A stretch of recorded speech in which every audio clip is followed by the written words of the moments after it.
सिन्नरमधील जगदंबा पतसंस्था गैरव्यवहार प्रकरणात भोंदूबाबा म्हणून ओळख असलेला अशोक खरात आणि त्याचा सहकारी नामकरण आवारे यांना न्यायालयाने 14 दिवसांची न्यायालयीन कोठडी सुनावली आहे. या प्रकरणात आर्थिक गैरव्यवहार, बनावट खाती आणि संशयास्पद व्यवहाराचा तपास अधिक तीव्र करण्यात आला असून तपासादरम्यान तब्बल 32 बनावट खाती उघडण्यात आल्याची धक्कादायक माहिती समोर आली आहे. या बनावट खात्याच्या माध्यमातून मोठ्या प्रमाणात आर्थिक व्यवहार झाल्याचा संशय पोलिसांनी व्यक्त केला आहे. या व्यवहाराचा संबंधित आणखी काही व्यक्तींशी आहे का, याचाही तपास सुरू असून प्रकरणाचे स्वरूप अधिक दिवसेंदिवस गंभीर होत चालले आहे. दोन्ही आरोपींना न्यायालयात हजर केल्यानंतर सिन्नर पोलिसांनी पुढील तपासासाठी 5 दिवसांची पोलीस कोठडी मागितली होती. बनावट खात्यामध्ये पैशांचा प्रवाह, संबंधित व्यक्ती, आर्थिक व्यवहाराचे नेटवर्क आणि इतर संभाव्य आरोपींचा शोध घेण्यासाठी पोलीस कोठडीची आवश्यकता असल्याचा युक्तिवाद पोलिसांकडून करण्यात आला. मात्र आरोपीच्या बाजूने ॲडव्होकेट राहुल कासलीवाला आणि ॲडव्होकेट सचिन भाटे यांनी जोरदार बाजू मांडत तपासासाठी आवश्यक कागदपत्रे पोलिसांकडे उपलब्ध असल्याने पोलीस कोठडीची आवश्यकता नसल्याचे न्यायालयात सांगितले. दोन्ही बाजूंचा युक्तिवाद ऐकल्यानंतर न्यायालयाने आरोपींना 14 दिवसांची न्यायालयीन कोठडी सुनावली आहे. तपास यंत्रणा आणि पतसंस्थेतील आर्थिक नोंदी, व्यवहाराची कागदपत्रे आणि संबंधित बँक खात्याची माहिती तपासत आहे. या प्रकरणात आणखी काही नावे समोर येण्याची शक्यता व्यक्त केली जात असून आर्थिक गुन्हे शाखेची मदतही घेतली जाण्याची शक्यता आहे. दरम्यान भोंदूबाबा म्हणून ओळख असलेल्या अशोक खरात विरोधातील कारवाईमुळे सिन्नर परिसरात मोठी खळबळ उडाली असून धार्मिक आणि आध्यात्मिक प्रतिमा निर्माण करून आर्थिक व्यवहार केल्याच्या चर्चांना उधाण आले आहे. आगामी चौकशीत आणखी धक्कादायक माहिती समोर येण्याची शक्यता तपास यंत्रणांकडून व्यक्त केली जात आहे. आज मान्य न्यायालयात पुन्हा दोन्ही आरोपी हजर करण्यात आले होते.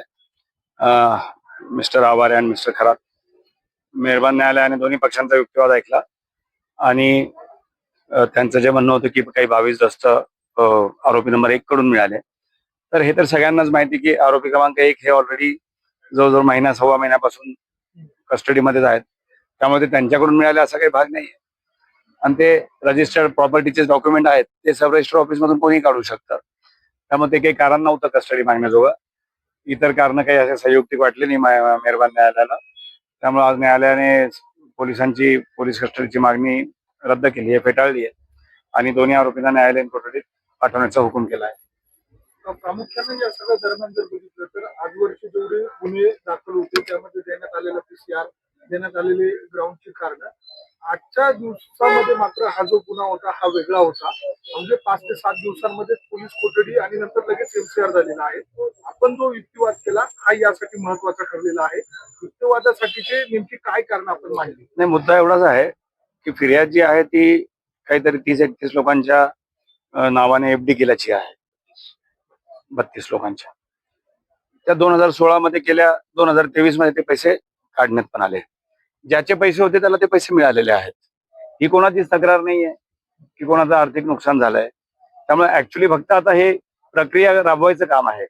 सबस्टॅन्शियल त्यातलं काही नव्हता भाग.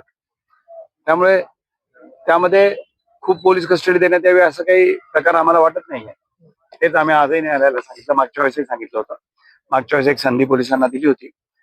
आज मेहरबान न्यायालयाने त्यांनी दिलेली कारणं स्वीकारलेली दिसत नाही किंवा संयुक्तिक वाटली नाही. त्यामुळे आज MCR झालाय. जागर महाराष्ट्र न्यूज साठी अक्षय गायकवाड, सिन्नर.